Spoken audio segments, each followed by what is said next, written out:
All right, everybody, thanks for being with us here at Football Fridays at the Eck, presented by Guinness. My name is Chris Palmquist on behalf of the entire Notre Dame Alumni Association. Thank you so much for being with us today. I am thrilled to be here with these two gentlemen up on the stage who don't need much of an introduction. A team captain and a 12-year NFL vet from the class of 1998, Allen Rossum, an All-American and executive director of the Holtz Heroes Foundation from the class of 1993, Reggie Brooks. Reggie, Allen, thanks both so much for being here today. Oh, my pleasure. It's good to be back home. Hey, I'm just glad that the weather is cooperating. Even though it's a little humid, being from Atlanta, Georgia, is kind of like I'm just going with the flow. So hopefully right now we're going to go ahead and set the tone that our team is going to be smoking hot all four quarters through Cal Berkeley. Let's go. Yeah, give them a round of applause. Let's go, man. We got to keep that enthusiasm up. That's right. We'll talk about the game in a little bit. I also want to talk about the cornhole tournament that you two were kind enough to step away from for a little bit in a few minutes. But let's go way back to the pre-college days. Reggie, we'll start with you. You came from Tulsa. Your older brother, of course, was already here on campus. Tell us a little bit about your recruiting process and how you ended up at Notre Dame. Well, I was pretty highly recruited. I had offers from across the country. I visited Oklahoma State, had visits scheduled to UCLA and Miami, but I had I'm not big on planes, so I had a shaky visit with one of my friends. We went to Wyoming just because, and flying through the mountains is not fun. So when I got back home, I canceled my last two visits, the one to Miami and the one to UCLA. My oldest sister was pretty upset with me because she lived in in LA, and she was like, had all these things planned out for me. So I think she's forgiven me by now, but I'm not completely sure. And, like I said, when my brother was here, I came to a few games, drive overnight after playing on Friday nights. We drive overnight and come up and make it to town. And, it was I would have to say my worst visit was Notre Dame. And again, it was not the most fun visit, but the thing that really hit me were the grounds. So my biggest recruiting story is the grounds crew. So my brother was my official host. I literally saw him one time the whole visit. He got his host money, did not see him again. So your host is supposed to show you around and make sure you get to your meetings with the appropriate people. Well, I'm on my own. And so I'm trying to get across the campus to get to a meeting with one of the admissions officers, and I'm clueless. I've really never been on campus. I'd only come here and gone to the games. So grounds crew guy really went above and beyond and got me to my meeting on time. And he had no vested interest, but that always stuck with me. It's just the level of care that I received while I was here and even before I came. And Allen, you grew up in the Dallas area at the height of the Southwest Conference, back when that was the powerhouse conference. What brought you from that area up here to Notre Dame? That's a great question. I get asked that all the time, and my easiest, simplest answer is that Notre Dame offered the best of both worlds. So I was also recruited across the country, and I took 3 visits with this other famous guy by the name of Peyton Manning. So we decided to visit Tennessee, Notre Dame, and Stanford. And we were just like, okay, we're going to go to school together. Okay, great. Go to Tennessee, great time. Great time. I don't know about the academics, but You can't really talk about that. the social scene is different. Go to Stanford, it is all academics. There is no social scene. Came to Notre Dame, it was a little bit of a social scene, but there was this guy by the name of Bobby Taylor who told me, one, there was only going to snow maybe an inch a year. My visit was in December, and it was right after the infamous Notre Dame Florida State weekend, so we were kind of riding on a natural high there. It may have been late November. And he said, yeah, it's not going to really snow here. It doesn't get too cold. And besides, we'll have a good time. We got all these Texas guys here. And so, needless to say, he lied to me because I think the first semester it was like it was a high of 22 from November on. And it was about 3 feet of snow. But at least the sidewalks were clear. So, but other than that, man, it's a decision I will never regret. I try to get back as often as possible. But like I said, it was the best of both worlds. And I have elderly parents, even at that time, they're still elderly, because they're still hanging out, kicking it right now. But they didn't want to drive or fly, so it was a great opportunity for them to see me play every weekend on TV. I want to do a quick rapid fire with each of you. So we'll go Allen, then Reggie, okay? All about Notre Dame and your time here. Allen, what dorm did you live in? All right, I lived in Fisher Hall. Then I finished my last 3 years at Alumni Hall. And you, Reggie? Fisher Hall. North or South Dining Hall? Oh. What? South. Period. No, done. South. Come on, man. No, it's I not. mean, I even live close. next door to the South Dining Hall, but Okay. I mean, my wife is not going to care because we've been married for 22 years, but all the girls went to North Quad, so I always ate there. See. It was a newer kitchen. That's just hedging your Kitchen? bets. Really? A newer kitchen? Yeah, That's the what you're dorm, going I mean, with? the dining hall was newer. You literally just said why. You said because the girls were on the North Quad. Then I had to North Dorm. kind of let That's that one literally- pass that's- over people's head, then add in that it was a is newer. literally only the reason you went over Yeah. there.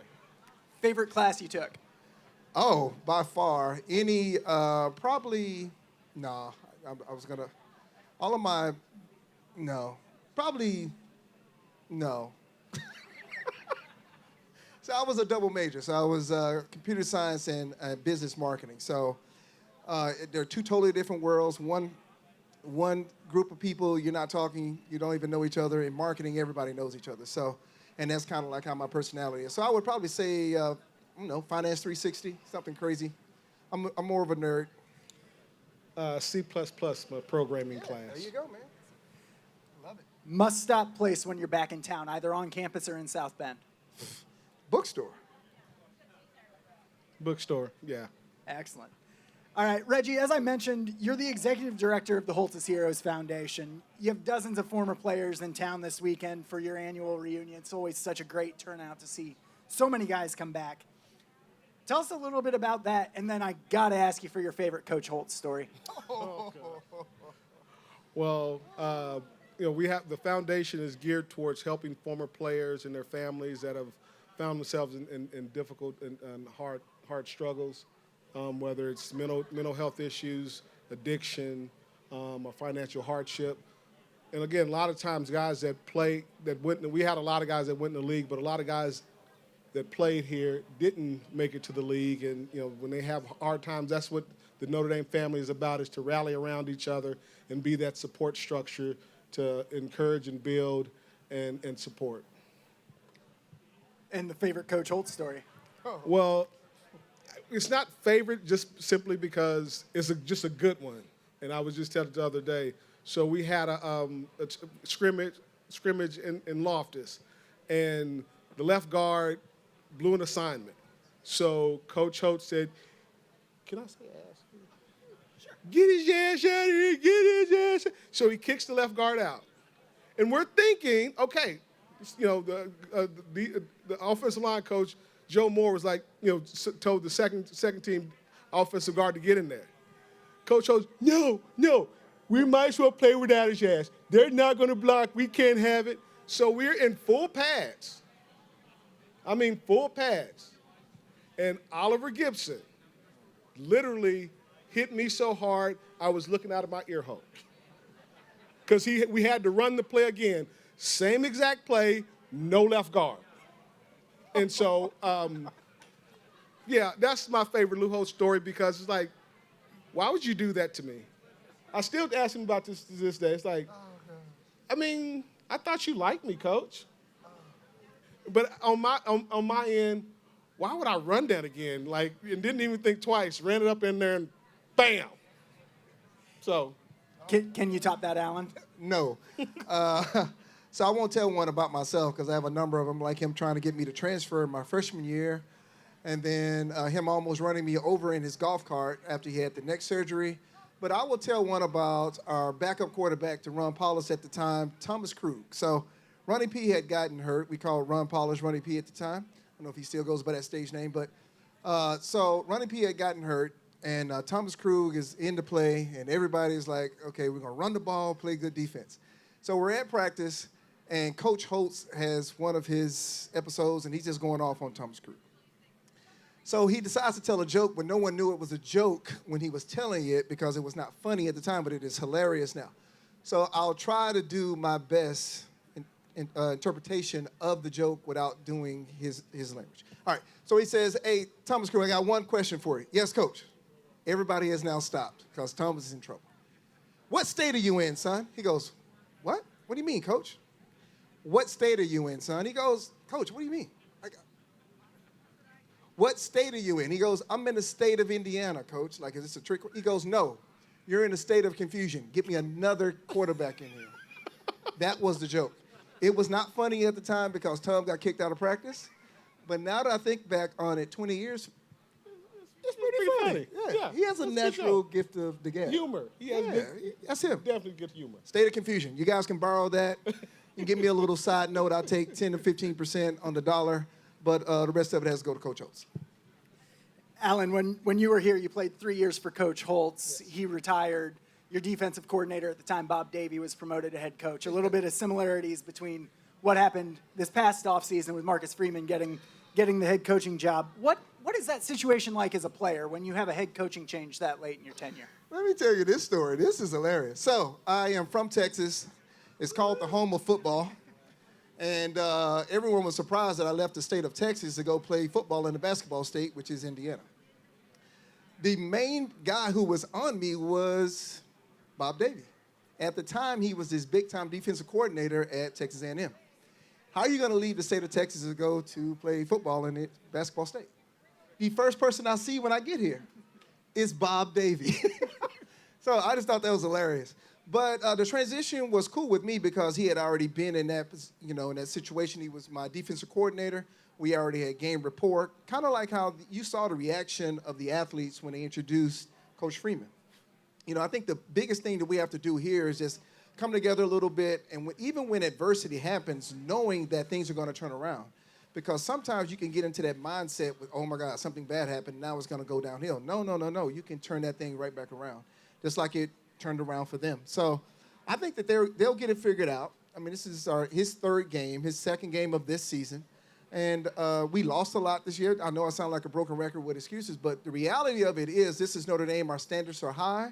So that when we don't do well, it seems like the bottom of the earth fell out, and other people are ecstatic about, being that close to Ohio State and still get 80,000 people in the stands. So, but our standards are just that high. Reggie, you didn't lose many games while you were here. Neither did you. Bragging. Yes, we did. We were 6-5-1 my freshman year. Anyway, go ahead. This is an 0-2 team. You guys have both faced adversity playing football in your careers. You talked a little bit about it. What's it like in that locker room? How do you turn things around? Well, the first thing you have to do is not turn on each other. You got to stay together. Again, Coach always talked about don't read your own press clippings. So, like the Michael Mayers, the guys that are, the top players, they have to keep that team together and, block out the noise from outside. If you allow outside voices to come into the locker room, you're doomed. You've got to keep it blocked out, stay focused on what you can control, and stay focused on being the best teammates you can be for each other. You do that, they'll be fine. I want to leave time for some questions from our audience, but before we do, let's talk a little bit about that cornhole tournament. I noticed you both left pretty easily. Does that mean you lost early? I forfeited. I'll answer this one. I forfeited. Okay, so here's what happened. First of all, the bean bags are not regulation size, okay? The weight is too light, okay? I have natural strength, and I was throwing it way over the area where it's supposed to go. Second thing is those things are the distance isn't good. It should be a different distance. Some of them are a little closer, a little further. That's my story. I'm sticking to it. I just forfeited. Tell us a little bit about the partnership, though, with Meals with Muffet. You and Muffet McGraw at Costco last night for a bit of a food drive. Tell us a little bit about why you're hosting this cornhole tournament. Well, for one, that woman is amazing. I will always forever be a Muffet McGraw fan. She is absolutely outstanding. She's a Hall of Famer, by the way. I don't know if anybody knew that, but she's also a Hall of Fame person. it, again, goes back to what Notre Dame stands for in the community and the importance of building community. And again, there are people out there that are struggling, especially from food insecurity.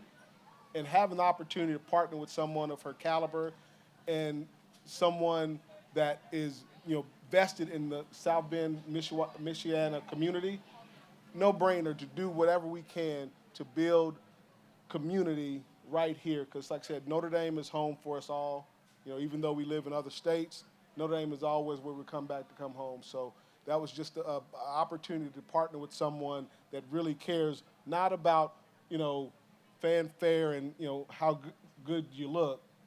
It's genuinely about how can we help someone and doing what we can to help someone and doing it with a smile on your face and a song in your heart. All right, let's go ahead and open it up for some questions from the audience. If you have a question, go ahead and put your hand up, and Kate will come around with a microphone for you.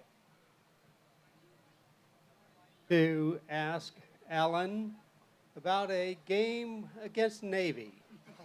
I don't know if he remembers it, but I certainly do. It had to do with the 2-yard line and saving a touchdown. Please give us a count of the play. I'll give you the short version of it. All right, so it's the end of the game, and somehow Navy is still in the game. But it's like 10, 15 seconds left. They're at their 30, maybe 40. There's not even that much time left because it was the last play of the game. And they had to do a Hail Mary from their side of the field. Navy is not known as a throwing team, okay? Some reason I am still in the game, but it's okay. We had a freshman and a sophomore, and I think one of them is here. Deke is here this weekend. They thought they were going to get a little glory by getting some stats by getting an interception, and they both ran into each other, popped the ball up in the air, and the guy from Navy was just now getting there. You can look at it on video. It's hilarious. He catches the ball. Those two guys are on the ground, and then I take off running, and I catch him at the 2-yard line. So it saved our bowl game. It probably saved the school a lot of money, which I never got any of. So I'm still available for a late NIL, Notre Dame. I see this beautiful edifice called a bookstore now. So back in the day, it was way over on the other side of campus. But that is the story. There's plenty of them. Coach Holtz could probably tell it better. Thank you. Any other questions out there for Reggie or Allen? No? I got a question. Oh, here we go. Oh, there we go. Reggie, can you tell us about that play where you scored a touchdown and were hit all at the same time and it knocks you out? I think you were playing Michigan. I must say, not my fondest play.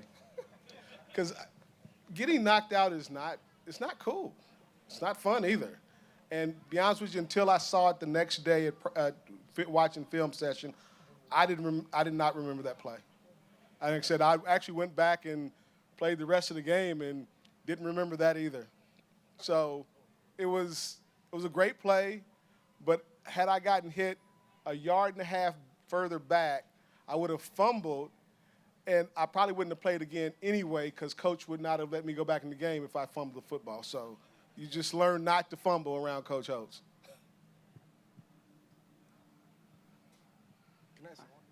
Yeah, go ahead. Hey, I got a question for the audience. I know what brings me back. I come back for the game. I love the energy. I love walking into the stadium. I love hanging out with guys like Tom Carter over there and Reggie Brooks, all Notre Dame legends. But what brings you guys back? What brings you guys to events like this? What brings you guys out a day before the game? What brings you guys out? Anybody want to give their opinion on that? I've always wondered that because this place is always rocking. There's people all around campus. There's people in and out the bookstore. There's going to be people lined up for the football team to walk through. I've always wondered what brings you back.